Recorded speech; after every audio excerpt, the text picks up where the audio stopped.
Olá, tudo bem? Seja bem-vindo ao Fenômeno Podcast. Este é o episódio extra número 2. Novamente com gravações em áudio de investigações da grande ufóloga Irene Grank, matriarca da ufologia brasileira.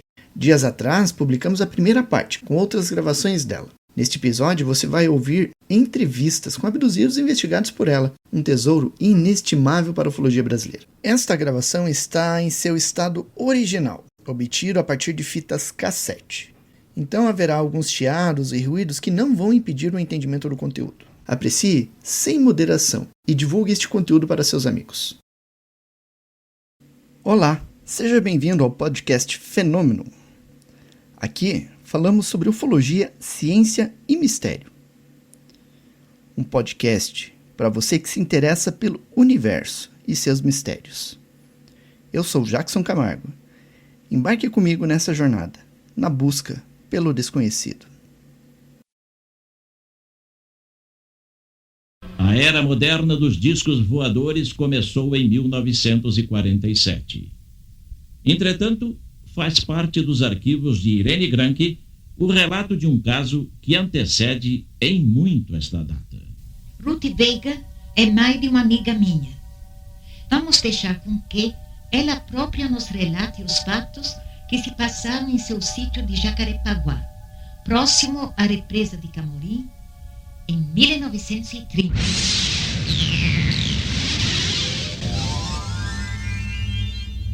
Em 1930, princípio de 1930.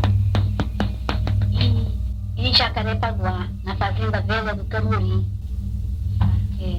Nós tínhamos um terreno lá e a frente era toda limpinha, tinha um mato chamado cravo. E eu estava deitada no meu rancho, com meu marido, quarto pequenininho, a cama perto da janela. Quando nós vimos aquele antigamente sertão carioca, não tinha absolutamente energia, muito longe, só tinha aqueles candeeirinhos de querosene. Então, como foi assim na hora, que eu não sei que hora foi, alta noite, nós vimos uma luz azul fazendo um leque, porque as janelas eram de pau e tinha aquelas fichas embaixo. Aquele leque de luz azul e amarelada. E nós, meu marido se assustou. Nunca vimos um dentro da mata. E o marido abriu a janela e ficou debruçado da cama para a janela. E quando eu vi aquilo também, me assustei e fui por trás dele também, me ajoelhando para a janela. Quando ele me empurrou, não quis que eu visse tão pavoroso que era. Meu marido era um homem corajosíssimo, sereno. E ele ficou com medo e me empurrou, eu quase caí da cama. Não veja que isso é uma coisa apavorante. Mas eu insisti e fui e vi. Era uma roda imensa. Eu pensei logo um fantasma. Um fantasma muito grande, inventado pelos negros, talvez não gostassem de nós tivéssemos comprar terreno ali, foi a nossa suposição. E aquela roda imensa. Então a roda, aquele monstro, passava, mas ele tinha um pé embaixo, uma coisa embaixo, feito uma coluna, que eu não sabia bem do que era noite. Agora ela passava na nossa frente, para lá, para cima. Depois ele foi para a caixa d'água lá em cima, que é uma beleza, aquela represa de Camorim, né? Foi para a caixa d'água e lá sumiu.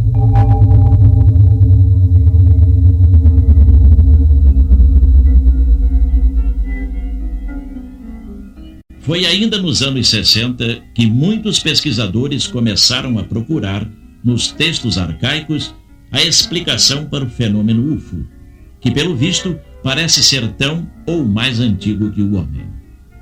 Para alguns, inclusive, ele esclarece definitivamente o aparecimento da espécie humana no planeta Terra. Na Bíblia, são muitas as passagens que sugerem a presença dos OVNIs entre nós. Mas não só na Bíblia.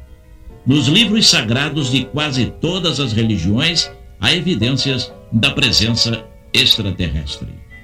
O fato é que todas as culturas registram fenômenos celestes inexplicados que passam a fazer parte de suas tradições religiosas.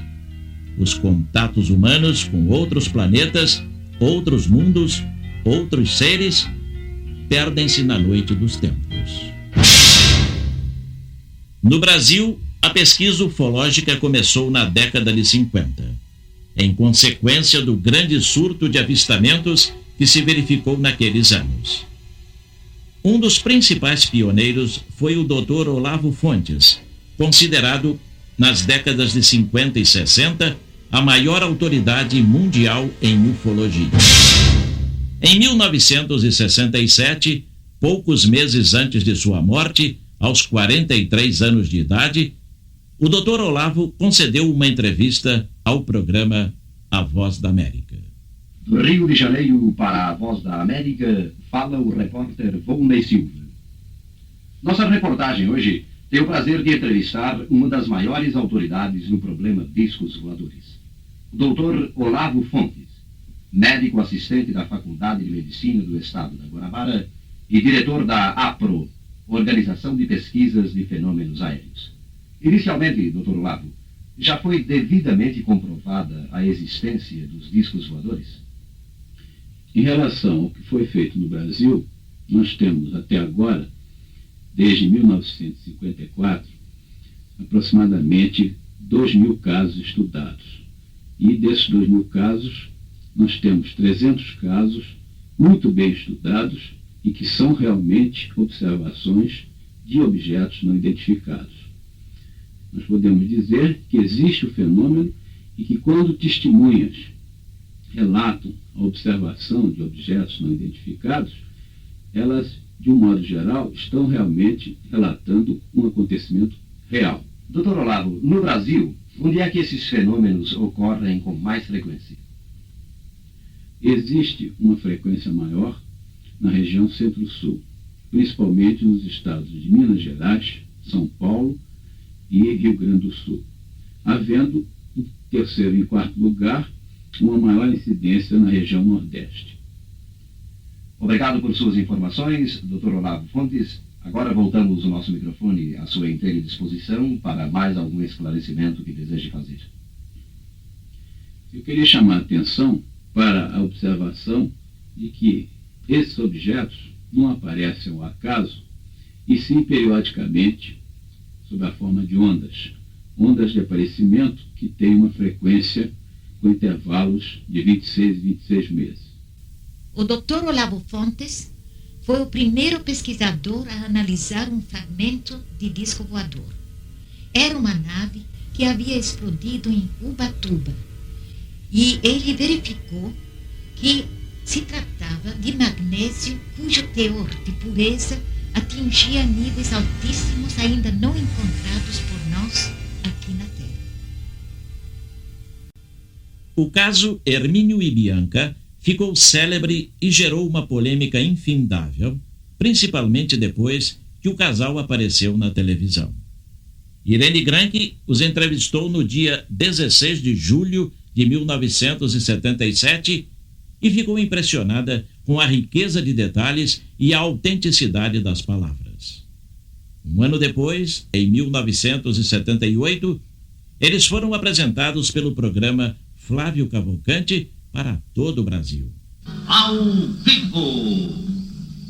A Rede Tupi de televisão volta a apresentar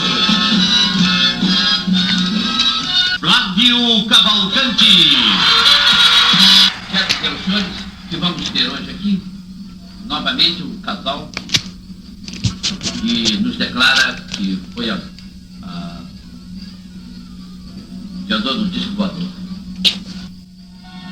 Bem, mas vamos ao programa de hoje. Por gentileza, Hermínio e Bianca, podem entrar. É um casal realmente sério, não estão atrás de nenhuma promoção, pelo contrário, eles é que foram procurados pela reportagem do programa Flávio Cavalcante.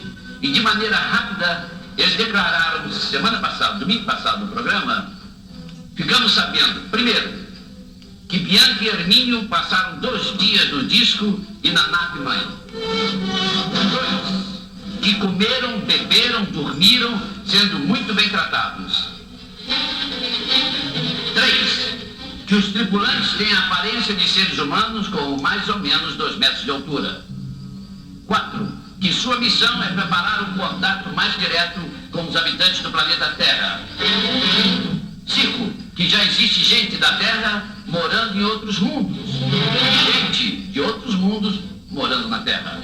Ainda mais disseram Hermínio e Bianca. Atenção!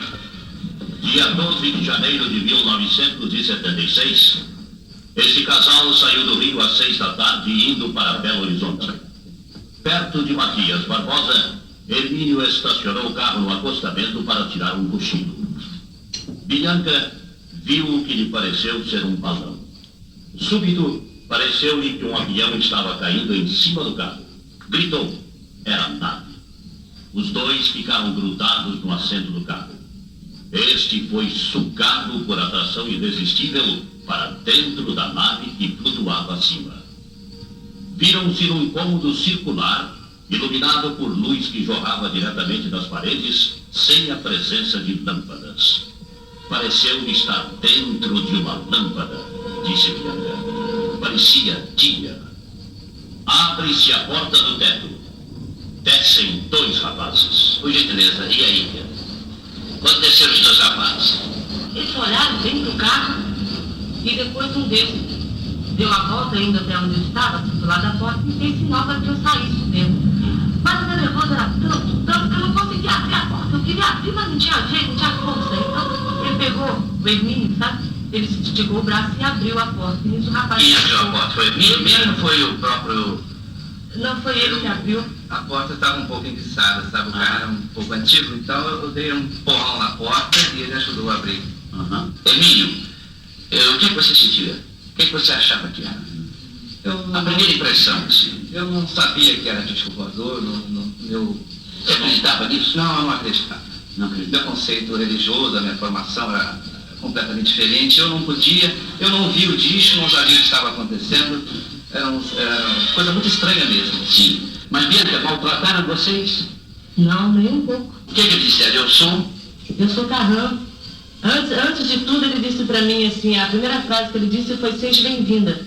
Sabe? Então eu me assustei com aquilo porque eu estava ouvindo falar, ouvi falar, eu já estava ouvindo, mas só que eu não entendi. Então, de repente, eu entendi, eu dei um grito para ele, dizendo: Hermínio está falando comigo, sabe? Então ele repetiu de novo: seja bem-vinda. Aí disse o nome: eu sou Carrão, entende? Eles não acreditam em Deus, por exemplo? Não, eles acreditam em Deus, sim. No mundo de Carrão, é verdade que ninguém fica velho, Sr. Hermínio? Segundo o que Carrão me disse, a velhice é uma doença. É uma doença? É uma doença. E o que acontece lá com eles? Eles não envelhecem, eles têm um controle sobre a matéria. Tem o controle? Controle sobre a matéria. Sobre a matéria? Parece que uma troca de matéria. Existe, pelo menos a explicação dele, ele diz que na terra dele eles não morrem, perdem a matéria. E quando eles recebem nova matéria, no caso aqui nós diríamos nascer de novo, né? Eles dizem receber nova matéria, dizerem que quando isso acontece, eles não esquecem quem foram e continuam sempre de onde pararam, nunca voltam atrás.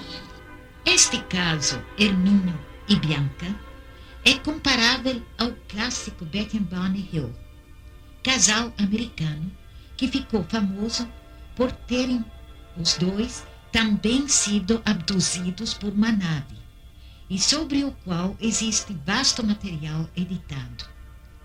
Hermínio e Bianca viveram algo que daria para escrever um livro interessantíssimo, principalmente nos capítulos referentes aos ensinamentos de Carrão. Fenômeno, o seu portal de acesso aos mistérios que assombram a humanidade.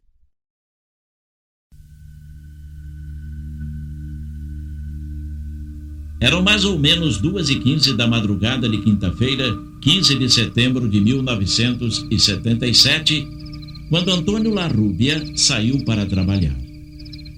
Como de costume, desceu a trilha que atravessava um campo de futebol rumo ao ponto final do ônibus da firma em que trabalhava.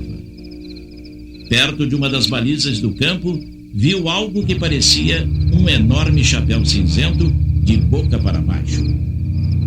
Ia de uma lateral do campo à outra com cerca de 70 metros de diâmetro. Ao ver aquele estranho objeto, Larrúbia imediatamente pensou em voltar para casa. Mas já era tarde demais. Mas nesse exato momento eu recebi uma luz, não sei de onde é que veio também, só pode ter sido do disco, né?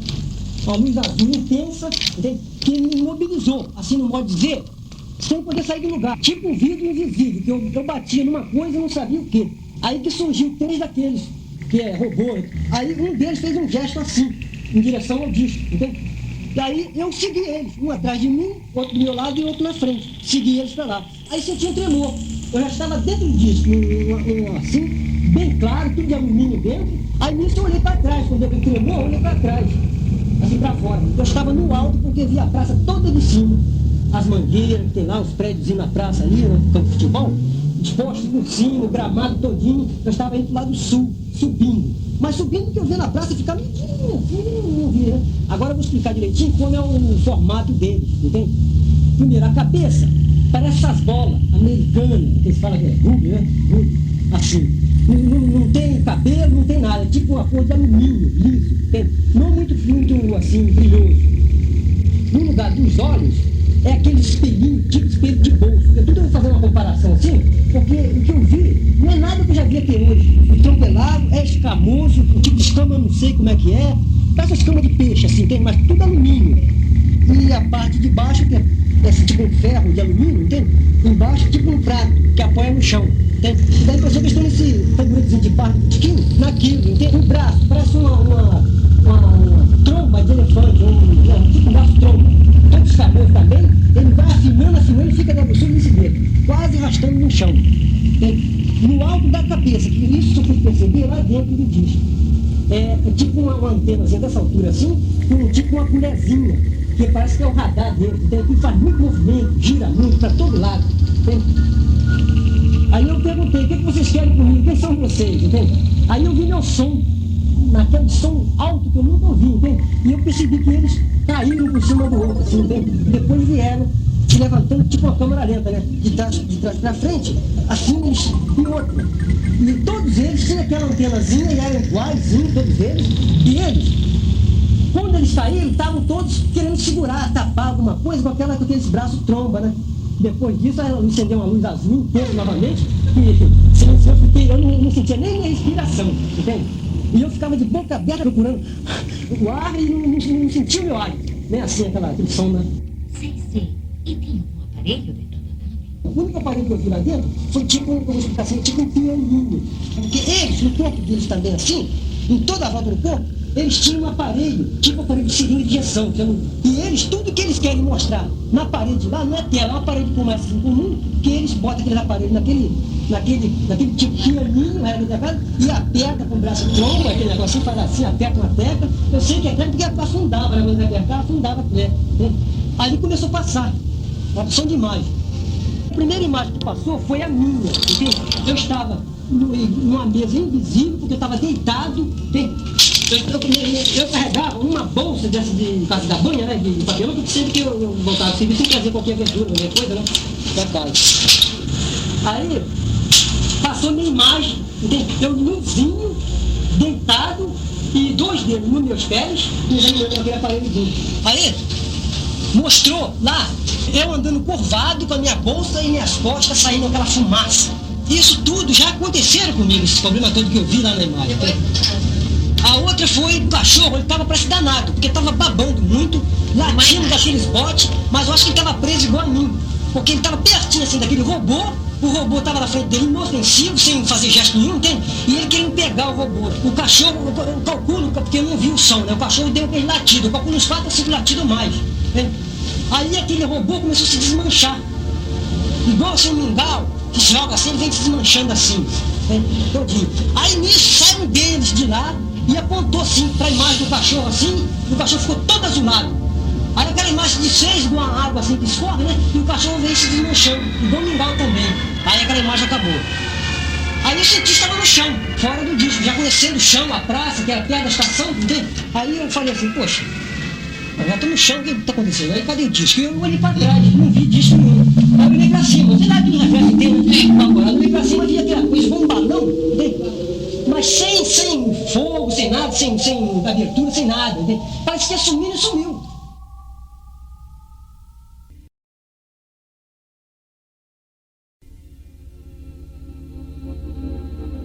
Relatos a viva voz são muito convincentes. Quando se trata de uma testemunha de contato imediato que tenha sido abduzido por um OVNI, por exemplo, torna-se algo de precioso. Nesse caso, a pessoa que teve o contato com os tripulantes da nave poderia se considerar assim como uma espécie de embaixador das estrelas. Antônio Nelson Tasca é fazendeiro na Bahia.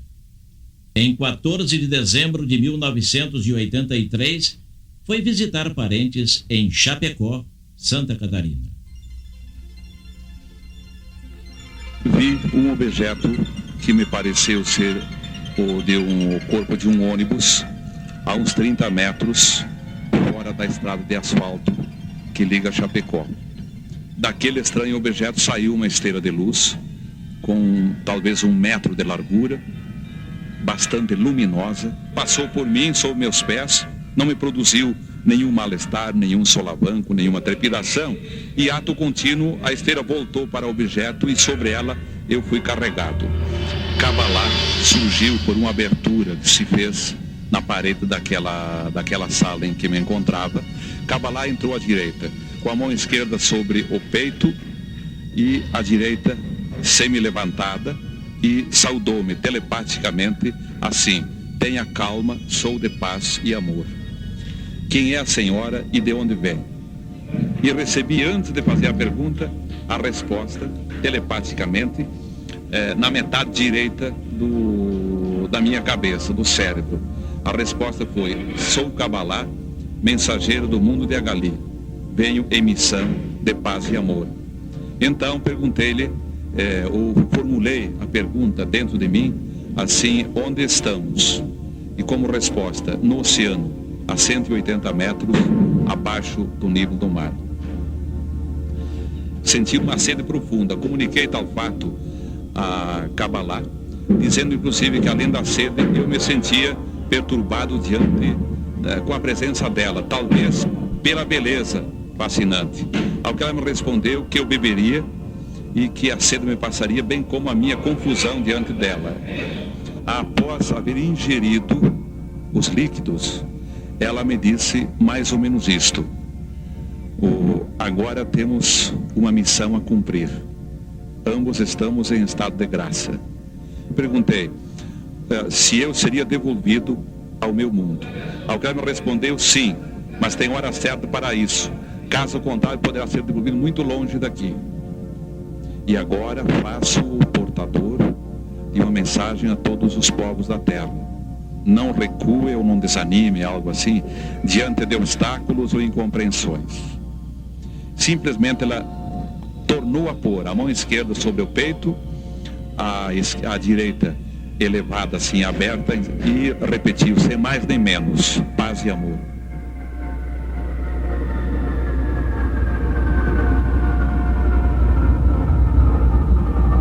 Após seu contato, Tasca distribuiu à imprensa a seguinte mensagem: advertência de Cabalá do mundo de Agali para todos os povos da terra. É preciso que sejam imediatamente desativadas as armas de guerra capazes de acabar com qualquer espécie de vida aqui existente. Uma guerra nuclear total colocará a Terra fora de sua rota celeste e causará graves distúrbios à vida de mundos vizinhos, alguns em dimensões que o homem terrestre ainda desconhece. É preciso que sejam abolidas as dominações políticas, econômicas e financeiras de nações sobre nações. É preciso que a humanidade esteja preparada para o período de extraordinários acontecimentos de que a Terra será palco dentro de pouco tempo. Os grandes eventos serão prenunciados por estranhas manifestações telúricas e sinais celestes de magnífico esplendor e inquietante beleza. Mestres de suma sabedoria tornarão a vir à Terra, renovarão ensinamentos maravilhosos e ajudarão a estabelecer uma nova sociedade política. Renascerá o paraíso terrestre pleno de luz e amor. E como sublime conquista da capacidade criadora humana, será posta em ação a máquina do poder absoluto, engenho que, entre muitos outros prodígios, dará à humanidade a visão mais feliz e assombrosa de toda a sua história: a ressurreição dos mortos na faixa dos 4X.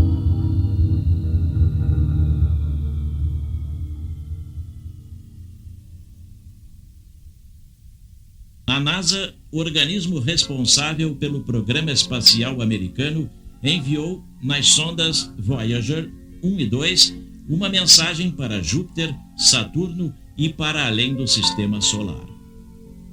A introdução é feita por Kurt Waldheim, secretário-geral da Organização das Nações Unidas, que fala por todos os povos da Terra. Ele saúda os povos de todas as galáxias no propósito de estabelecer relações de amizade com todos eles. E conclui: nós sabemos muito bem que nosso planeta e seus habitantes são apenas uma pequena parte deste imenso universo que nos cerca. E é com humildade e esperança que damos este primeiro passo.